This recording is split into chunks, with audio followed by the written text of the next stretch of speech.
توبه دوباره هویت از دست رفته رو دوباره پیدا کردنه. بعد از اینکه رابطه انسان با قیچی معصیت قطع میکنه ابلیس، دوباره این وصال شکل میگیره.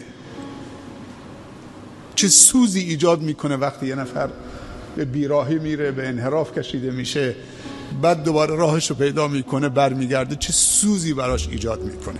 سبحان الله. چه شور و شوقی و شعفی براش ایجاد میکنه دوباره آشتی کردن با الله مهربان. میگم هیچ واژه‌ای زیباتر از توبه در لغتنامه ها نیست. خیلی ساده میتونه بر بگردید، نیازی به کسی هم ندارید، فقط تصمیم بگیر خودت. اصلا نیاز نیست به کسی بازگو بکنی من این کار کردم، فقط خودش.